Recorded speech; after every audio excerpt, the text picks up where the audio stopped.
You are watching Canadian Muslim News on Muslim Network TV from Toronto, Ontario. Assalamu alaikum and greetings of peace. I'm Catherine Bullock. With the protests in Iran and the challenge against Bill 21 in Quebec, we ask, is there a right to choose hijab? The politics of hijab. We'll talk to Dr. Monia Mazigh. But first, some news headlines.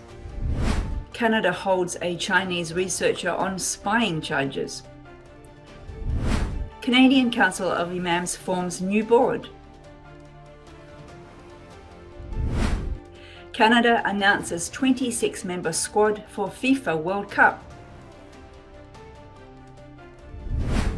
Palestinians welcome US inquiry into Abu Akleh's death. And now the details. Beijing has urged against politicizing the arrest Monday by the RCMP of a Chinese employee in Canada on alleged spying charges. A Chinese Foreign Ministry spokesperson says that Canada should handle the case according to the law. The accused is a Hydro-Quebec employee and researcher who worked in the area of batteries. He is charged with 4 counts: obtaining secrets through fraud, unauthorized computer use, breach of trust by a public officer, and for the first time under the Act, a charge of obtaining trade secrets. The latter is a charge under the Security of Information Act that concerns national security. 7 imams have been elected last night to form the board for the Canadian Council of Imams for the next 3 years. 6 of them sitting on the board are from Ontario, while 1 of them hails from Nova Scotia. A number of the new board members are spearheading pioneering projects for the Muslim community, such as a Friday sermon or khutbah series on preventing domestic violence and establishing a women's shelter.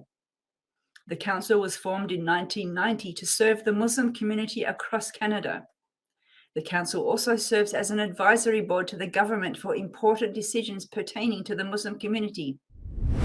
Canada, which clinched a FIFA World Cup ticket after 36 years, announced their Qatar 2022 squad Sunday, a week before the kickoff. Canada Soccer unveiled its World Cup squad on the website after the North American team's head coach, John Herdman, made his final choice. Alphonso Davies from a German club is expected to be the team's ace in Qatar. The 2022 World Cup will start on November 20, and this will be Canada's first World Cup appearance since 1986. In Group 7, Canada will compete against Belgium, Morocco, and 2018 runner-up Croatia. Palestinians are welcoming a US investigation into the killing of Al Jazeera journalist Shireen Abu Akleh. US media report that the Federal Bureau of Investigation has opened an investigation into the Palestinian American reporter's death. The Palestinian Foreign Ministry says that although the decision came late, it reflects a US conviction that the Israeli investigation has not been serious. Abu Akleh was killed May 11 while covering an Israeli military aid in the West Bank city of Jenin. Several US media agencies concluded that Abu Akleh was killed by an Israeli bullet, while the Israeli army claims it was wrong gunfire from an Israeli soldier. And that's it for the news. People are rightly horrified by the death in Iran of a young woman who was taken into custody for supposedly improper dress. As anti-government protests have rocked Iran, people around the world are demonstrating against the regime as well. All this is happening in parallel with Quebecers in court last week to challenge Bill 21 that prohibits Muslim women from wearing hijab in public service jobs. To talk to us about the complexities of these seeming contradictions, we are joined by Dr. Monia Mazigh, human rights advocate and author. Assalamu alaikum and welcome to the show. Wa alaikum assalam. Thank you for having me. Thanks for joining us. Last time we had you on the show as a guest to talk about your book, but now we're going to tap into your human rights advocacy expertise. Let's just start off by talking about how complex this conversation is, how difficult it is, how easy is it for Muslims who want to protest an unjust killing in a regime, while at the same time protesting against a policy that prohibits them from wearing hijab. Can you just talk to us a little bit about how easy or difficult it is for Muslims to find their voices on these issues? Absolutely. I think it's all about the nuance. It's all about the different layers of what we see around us. To be a woman, to be a Muslim woman, to live in a country like Canada, to live in a province in Quebec, or to be a Muslim woman in Iran under the Islamic Republic there. So all of these things make many, many layers that unfortunately, when we see them from far and when we want a very quick, easy answer, we are going to for sure miss the point and miss terribly the truth if we can look for something, such a thing like the truth. So as you said, yes, what is going on in Iran is very, very troubling, concerning. We have seen we have been horrified by the death of Mahsa, and the allegation that she was killed because she was wearing an appropriate hijab. But at Mm, the same time, we live in Canada, and in Quebec we have women who cannot wear whatever they want. mm. So yes, we are constantly judged by those who like or those who don't like, and it is a very tough place to be. One regime enforcing hijab and one regime enforcing not hijab. The world has been engulfed by these rallies against the Iranian regime, and of course, the hijab issue is a tipping point for wider issues, and we don't necessarily want to get into that. But just to focus, the question to focus on that I'd like you to think about is, why have there not been similar rallies worldwide protesting Quebec's law that prohibits women to wear a hijab? Why is it only rallies in favor of women taking off the hijab? I think it's for sure. I mean, the quick and easy answer to this, it's the power. It's the relation of power.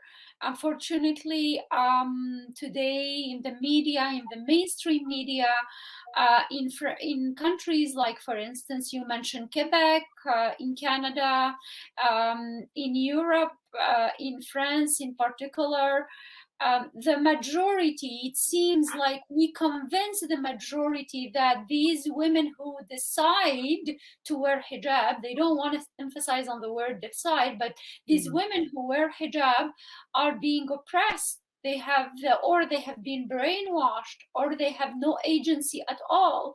So I right. think the hijab was, I mean, you know that very well, Dr. Kathy, this have been considered as a sign of oppression for a long time. So, by emphasizing on the narrative that would reinforce this idea of oppression, of violence, of submission, I think, yeah, that makes the what we are seeing in Iran the perfect story to emphasize on this notion of oppression. Mm, Whereas there is another story of women who are oppressed to remove, or who are forced to remove the hijab, and that story we don't want to emphasize on, mm, because we would like to consider that we live in a free society, in a democratic society, but still we don't want these stories to mm, be heard.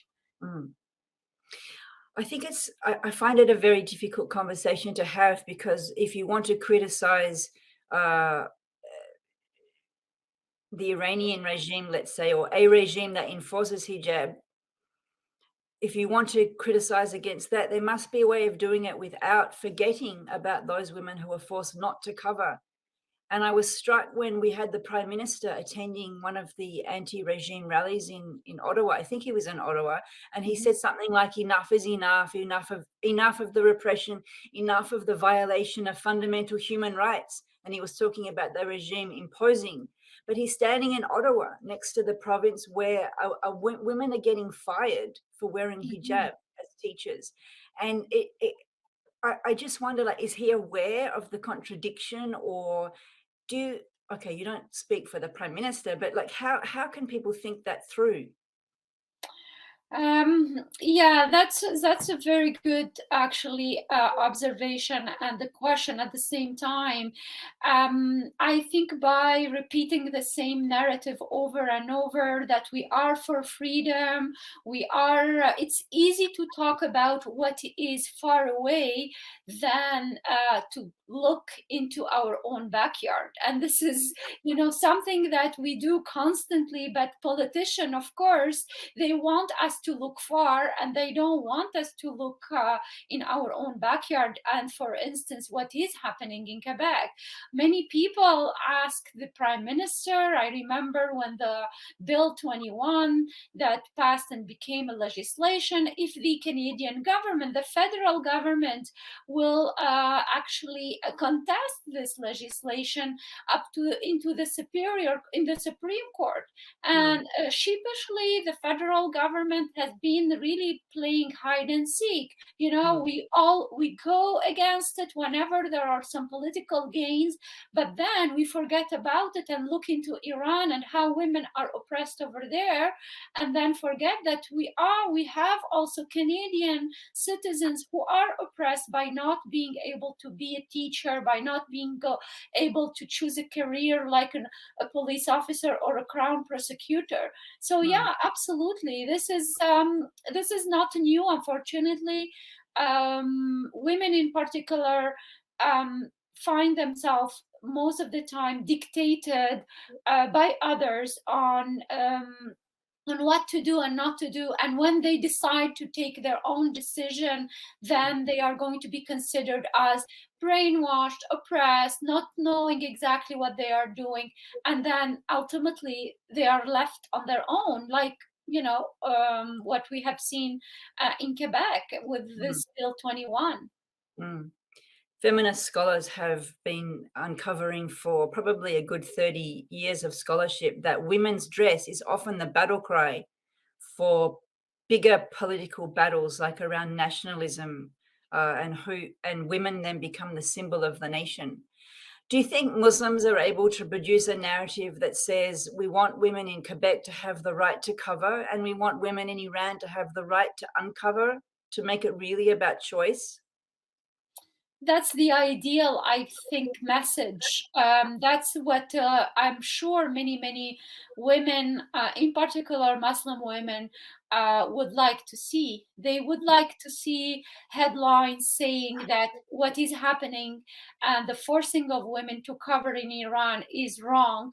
However, also the forcing of women to uncover in France, in Quebec, in Germany, in some of the countries who passed these discriminatory laws is also unfair and unjust and undemocratic. Yes, absolutely. This is in an ideal world.